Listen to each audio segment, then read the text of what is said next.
Donc, je risque à respecter les 5 étapes du processus de délivrance d'une autorisation.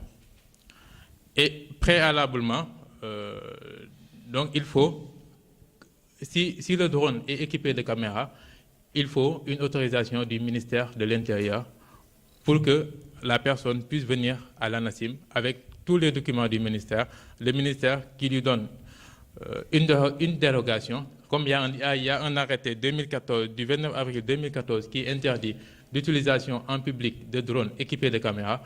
Donc, dans un premier temps, si le drone est équipé de caméras, on exige à la personne de se rapprocher du ministère de l'Intérieur pour obtenir cette autorisation-là.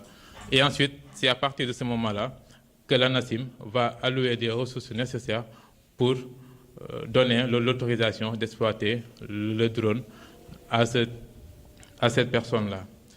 Et aujourd'hui, au niveau de l'autorité, on détient un registre. Comme pour les avions, on a un registre d'immatriculation où on reporte tous les avions qui sont sous le registre du Sénégal. Donc, au niveau de l'autorité, on a la même chose pour les drones. Donc aujourd'hui, avec Zéro Risque, on a 2 drones qui sont à leur disposition, qu'on a autorisés. Et il y a d'autres sociétés aussi qui viennent de temps en temps pour se renseigner, pour s'informer et qui veulent obtenir une autorisation. Donc, on va donner l'exemple de Zéro Risque pour dire que voilà, c'est une société qui a été autorisée suivant les 5 étapes. Et nous, notre mission, donc, c'est d'assurer la supervision de la sécurité. Et aussi, il faut que, à chaque fois, si par exemple Zéro Risque avec son drone va opérer, à chaque fois, il faut qu'il coordonne avec la SECNA, donc les services de la circulation aérienne. Avant tout décollage, il faut coordonner avec la SECNA pour que la SECNA soit au courant qu'il y a un engin qui va décoller pour ne pas perturber la circulation des aéronefs. Et ensuite, une fois que ça c'est fait, à chaque fois qu'il y a des incidents ou des accidents, il faut que la personne puisse, dans les 72 heures au maximum, puisse en informer l'autorité compétente la plus proche. À partir de ce moment-là, cette autorité-là puisse être en contact avec l'ANACIM pour voir quelles seront les dispositions à prendre. Donc aujourd'hui, les drones, c'est quelque chose qu'on peut piloter, mais ça compromet un peu la sécurité, d'autant plus qu'il y a des drones aujourd'hui qui sont équipés de caméras et on ne sait pas qu'est-ce que la personne va faire avec. C'est pour ça qu'aujourd'hui, pour aller un peu plus loin, même dans notre réglementation, si c'est une personne qui vient juste demander à exploiter un drone, on va lui demander son casier judiciaire pour voir est-ce que la personne est de bonne moralité ou non. Donc ça, c'est quelque chose qu'on a exigé dans notre réglementation. Et la réglementation, donc c'est quelque chose qu'après, on pourra vous diffuser pour que vous puissiez avoir une idée de ce que c'est. Parce que dans la réglementation, même les drones sont classés par catégorie. Il y a des drones de 0 à 25 kg qui sont de catégorie 1, les drones de 5 à 25 kg qui sont de catégorie 2, et ensuite il y a des drones de plus de 25 kg, là où vraiment on est beaucoup plus exigeant parce qu'il faut que la personne mette en place beaucoup de procédures et beaucoup de méthodes. Par exemple, à savoir un système de gestion de la sécurité, c'est quelque chose que la personne va mettre ou l'entreprise va mettre en place.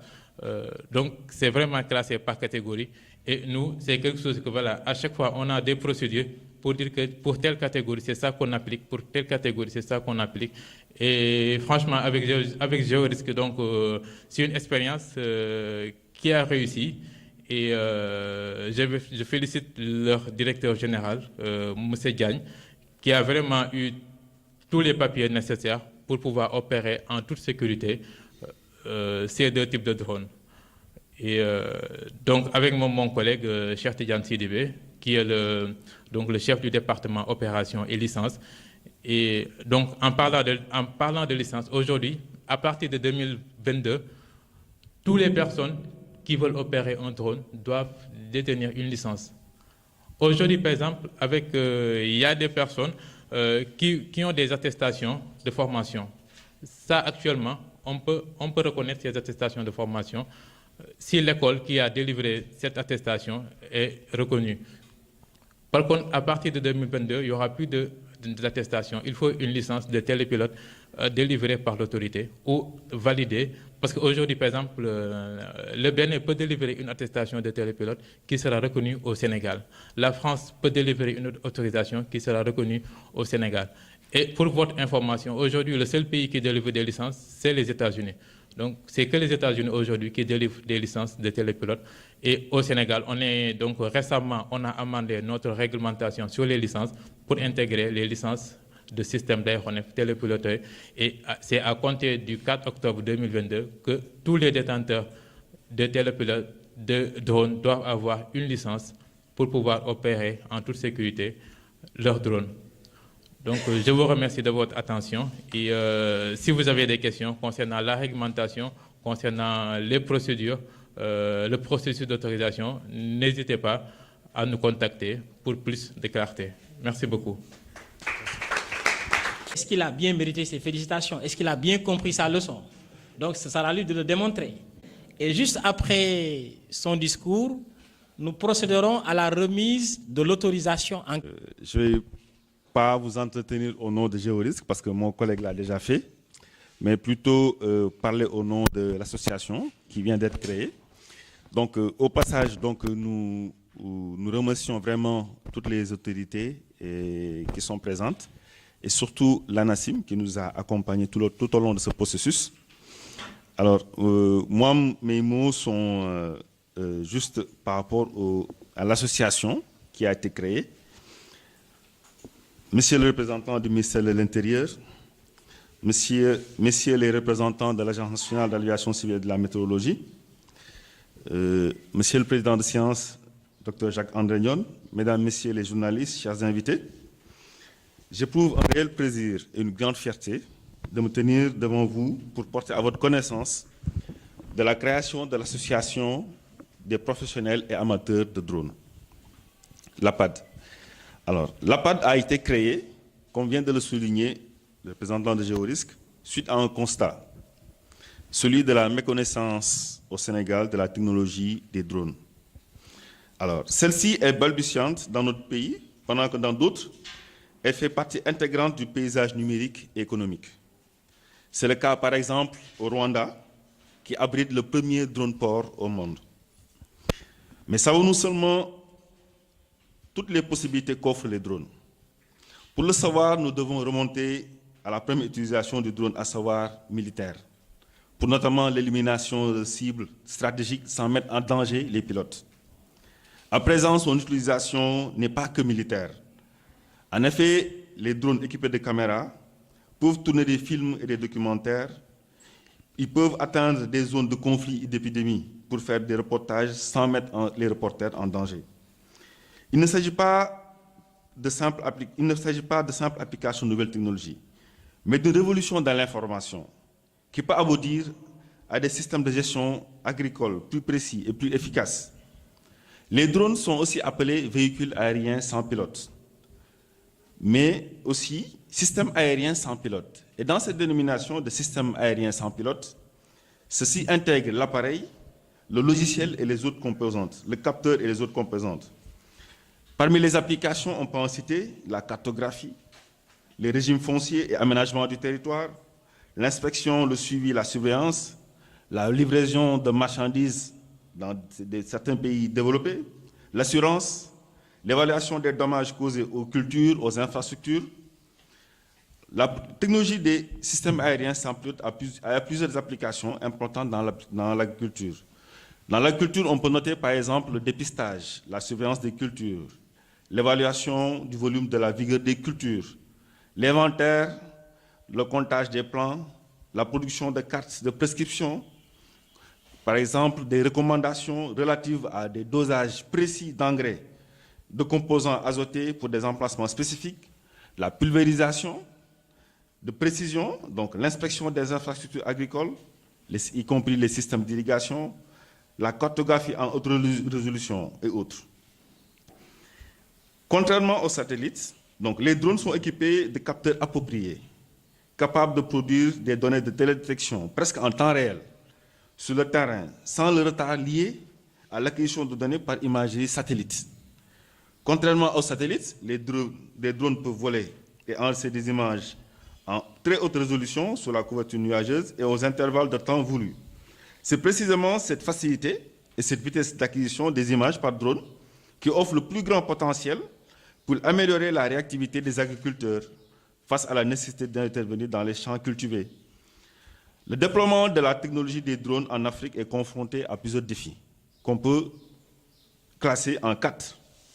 Il y a le défi technologique. Par défi technologique, nous entendons tout ce qui est maîtrise des systèmes qui sont embarqués, le fait d'avoir des personnels qualifiés donc pour utiliser ces systèmes-là, pour traiter ces données, pour les interpréter. Par les défis sociaux, ça comprend toute une série de problèmes concernant la sécurité, le respect de la vie privée, la collecte, le stockage de la donnée, les nuisances, les dommages occasionnés aux personnes, aux animaux, les dommages matériels, l'emploi. En ce qui concerne les défis juridiques, la réglementation relative au système aérien sans pilote sont encore à leur début en Afrique. Et l'élaboration de la réglementation, d'une réglementation trop contraignante, voire handicapante, régissant l'importation et l'utilisation des drones, peut compromettre le développement d'une industrie très prometteuse, susceptible d'attirer et d'engager les jeunes ruraux ayant fait des études. Depuis 2015, dans les pays développés, on trouve des drones en vente parmi les équipements agricoles. Ces petits engins volants sont un allié précieux pour les agriculteurs qui souhaitent passer à une agriculture de précision. Les drones servent également à offrir des services d'imagerie au secteur minier, à modéliser en 3 dimensions, à sauver des vies par les transports de gilets de sauvetage en mer, à distribuer des médicaments dans les zones inaccessibles. Toutes ces possibilités qui s'offrent à nous doivent être explorées et exploitées afin d'en tirer le meilleur parti pour relever le défi du développement. C'est dans ce cadre que l'APAD, l'association, a été créée afin de promouvoir au niveau national et international les potentialités des aéronefs sans pilote, d'appuyer ses membres dans l'obtention de leur autorisation. Comme on vient de le dire, comme vient de le souligner mes camarades, il y a un certain nombre d'autorisations qui sont nécessaires et l'APAD vient pour vraiment appuyer ses membres dans l'obtention de leur autorisation d'exploitation, de supporter aussi et de coordonner les actions de formation sur l'utilisation des drones et de devenir l'interlocuteur de référence pour la filière drone au Sénégal. Elle entend ainsi faciliter les échanges et la coopération entre les différents acteurs publics et privés et assurer la pérennité et l'exploitation des drones dans les meilleurs standards internationaux. Messieurs les représentants du ministère de l'Intérieur, Monsieur le représentant de l'Agence nationale de l'aviation civile et de la météorologie, Mesdames, Messieurs les journalistes, chers invités, nous espérons qu'à travers cette association, le Sénégal trouvera sa voie dans le développement durable et qu'elle sera un cadre parfait pour développer ce secteur prometteur dans notre pays. Je voudrais, avant de terminer, remercier le ministère de l'Intérieur, la NACIM et aussi, bien sûr, notre ami Dr Jacques André et tous les organes de presse qui ont bien voulu répondre présents à cette conférence. Je vous remercie. Rappeler l'historique, mais tu nous as permis aussi d'être au cœur du développement durable avec les applications. Donc, nous fondons beaucoup d'espoir sur Géorisque, parce que quand vous êtes la première institution, les yeux sont tournés sur vous. Donc, puisses-tu aussi toujours continuer à mériter la confiance des autorités et que cette vitrine aussi puisse être suivie par d'autres institutions. Cet exemple, bien sûr, je dois préciser, et que nous ayons davantage de membres au niveau de l'APAD pour perpétuer ce que nous sommes venus faire ce matin. Avant d'arriver aux questions, ce n'est pas un oubli, l'agenda sera respecté. Donc nous allons demander aux représentants de l'ANACIM de remettre officiellement l'autorisation à M. Diagne. Après, nous écouterons un témoignage sur l'utilisation des drones qui nous sera fait par un collègue du cadastre, donc qui est parmi les invités. Et après, vous serez invités à faire vos questions. N'épargnez pas M. Diagne, il est là pour ça. Voilà, pour donner toutes les questions possibles.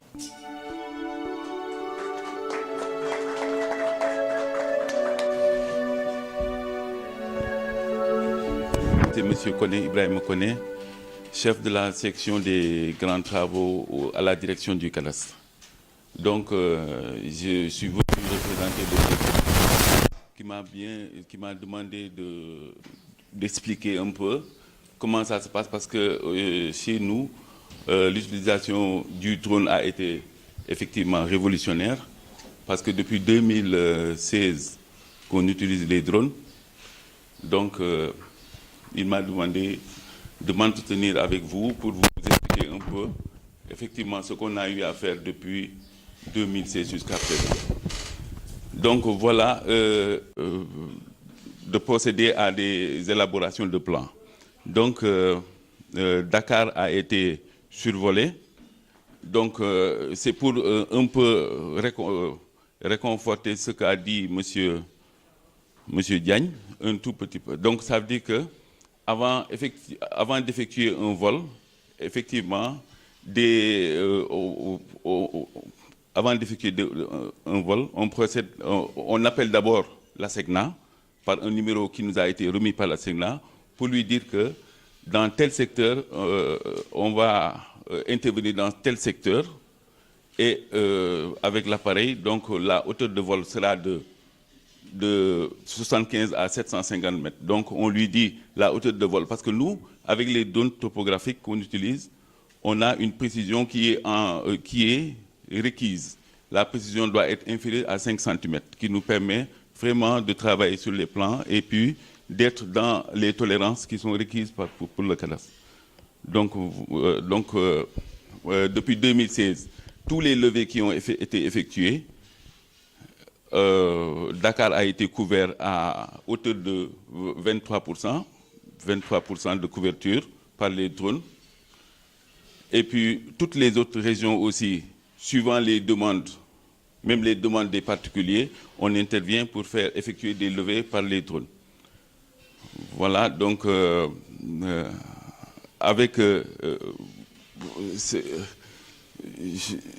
voudrais dire aussi que, au fait, c'est du sérieux quand on utilise des drones, parce qu'il arrive souvent, quand on n'interpelle pas les personnes qu'il faut, derrière nous, on n'est pas couvert, parce qu'il pourrait y avoir des incidents, souvent, si on ne prend pas garde. Parce que si on appelle la SECNA, il pourrait vraiment nous édifier, nous dire dans telle zone, vous intervenez, telle zone, c'est des zones à couvrir, ou bien c'est des zones où on interdit le survol.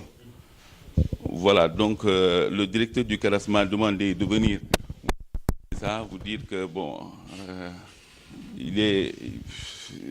quand les choses bougent, bon, ça l'arrange, parce qu'au fait, ça n'a pas été facile du tout d'avoir les autorisations, mais on est en phase de vouloir équiper le territoire national, les centres des services fiscaux qu'on a, de drones pour leur permettre d'accéder au plan cadastre universel. Voilà, sur ce, je vous donne la parole. Merci. Beau témoignage, mais aussi pour ce rappel aussi à l'ordre quelque part par rapport aux incidents éventuels qui peuvent arriver. Donc, sans plus tarder, nous allons passer à la séance de questions-réponses. Ils sont à votre disponibilité, tous les collègues qui sont ici. Voilà, je tenais à le dire. Donc, on va ouvrir une liste. Je voudrais, à l'entame de mon propos, adresser mes vives félicitations à l'équipe de Géorisque Africa.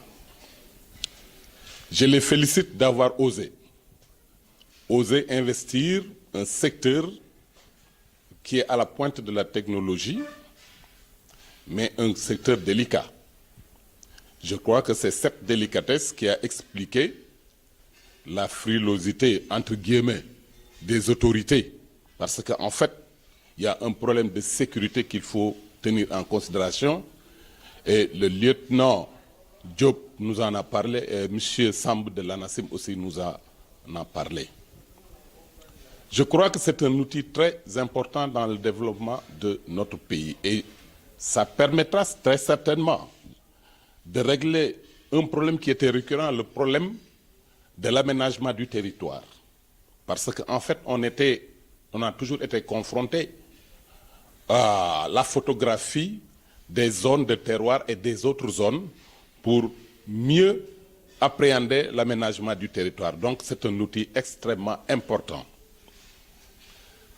C'est le lieu aussi de les féliciter d'avoir été les précurseurs et je crois que votre expérience va être dupliquée au niveau du pays. Parce qu'en fait, par rapport aux résultats que vous allez avoir, par rapport à l'utilisation que vous allez en faire, vous allez peut-être susciter des vocations. Donc ça aussi, c'est une responsabilité très importante que vous avez osé endosser. Moi, j'ai deux questions. La première, c'est sur le plan des autorisations. Je voudrais savoir quelle est la porte d'entrée pour la procédure d'acquisition de l'autorisation. C'est le ministère de l'Intérieur ou bien c'est au niveau de l'ANACIM. Je voudrais aussi savoir si vous avez mis en place toute l'infrastructure nécessaire pour contrôler le survol du territoire, l'utilisation des données, etc.